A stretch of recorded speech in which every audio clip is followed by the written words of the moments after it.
I know what the title says, but I'm going to replace the word honest with conscious because I don't necessarily believe that dismissive avoidants are going around being dishonest with someone.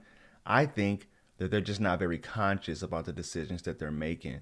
And if a dismissive avoidant was truly and fully conscious about what they're feeling and experiencing in a relationship, it probably would sound something like this.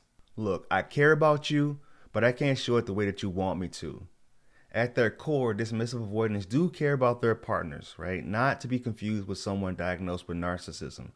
The difference is that they express their feelings in ways that don't always match up with what others are expecting or need from them.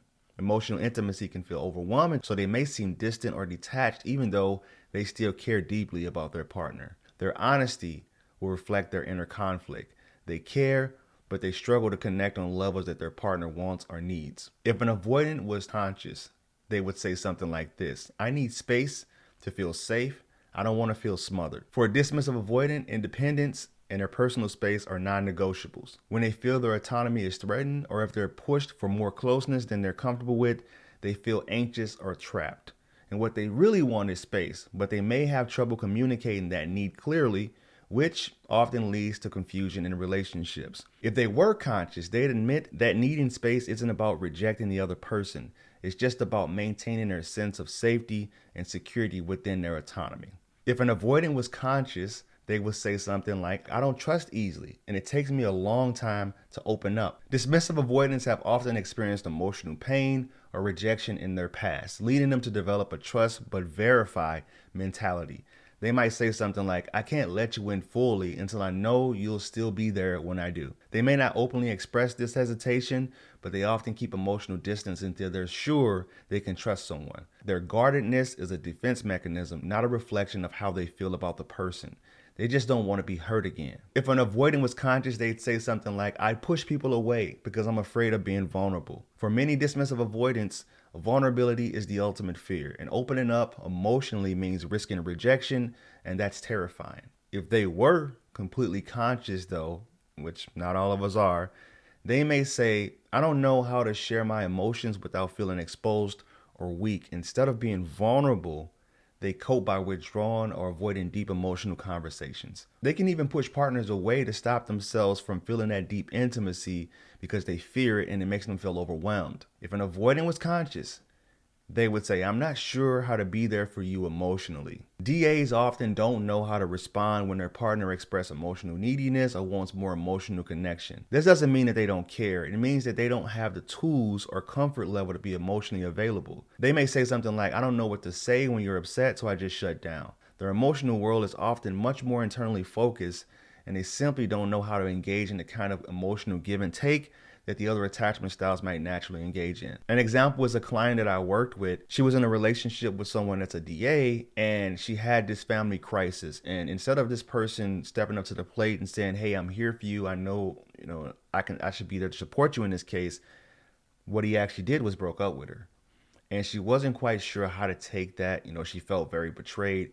She felt as if this person abandoned her. Months down the line, when he ended up popping back up in the picture, he told her exactly what happened. I felt overwhelmed. I didn't know how to support you in that moment. So my natural response was to shut down and just completely distance myself from the whole thing. I knew that you were overwhelmed, so I didn't want to be someone that caused more stress in your life. But if an avoidant is conscious, they would say something like, I want closeness, but it feels like it might swallow me whole. While dismissive avoidants often seem like they don't care for intimacy, many of them do crave closeness in their own way. They may say something like, I want to get close to you, but I'm scared it will take me away from my freedom or my independence. The idea of relying on someone emotionally can feel like a burden to them, even though they deeply desire companionship, which is what happened with the person that I coached before. The way that they operated, if they were going through a family crisis, they wouldn't want someone there to be all up under them and trying to help support them. It's just something that they need to do on their own. If an avoidant was conscious, they would say, I don't know how to express my emotions without feeling like I'm losing control. For dismissive avoidance, emotions can feel messy and uncontrollable. They may be used to handling situations with logic and detachment, which makes emotional expression feel uncomfortable or even frightening. But in a conscious moment, they may say, I don't know how to let myself feel without getting overwhelmed.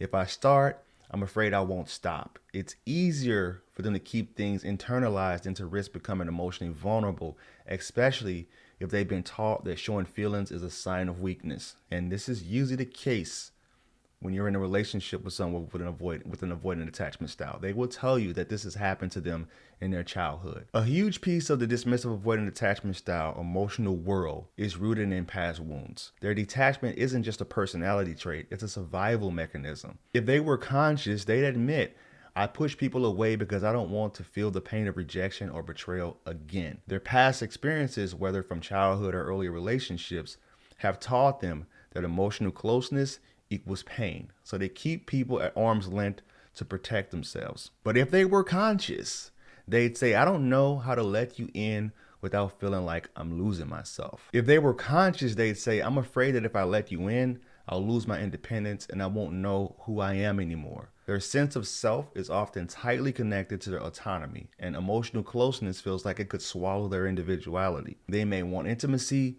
but have a deep-seated fear of being consumed by it. For dismissive avoidants, withdrawal isn't a punishment or a sign of disinterest. It's how they recharge and regain their emotional balance. Once again, that is the exact opposite of someone who struggles with narcissism, because they usually weaponize that silence in order to get you to comply with something that they want from you or to punish you for something that you've done in that relationship. But if you've ever encountered a dismissive avoidant that were more conscious about their inner world, the relationships will look a lot differently than the ones that you guys are probably here for in this video. And it's really exciting to see a dismissive avoidant start to make these changes and really rewire their emotional world, because then it gives you hope that the relationship that you're striving for is right there in front of you. So if you found this video of any value, please like, comment, and share. You can reach out to me on my other social media accounts. Instagram is I am Coach Court. TikTok is I.am.CoachCourt. Facebook is Coach Court. And right here on YouTube is Coach Court. Thank you guys. And always remember, when you go be loved, you'll never have to find it. Namaste.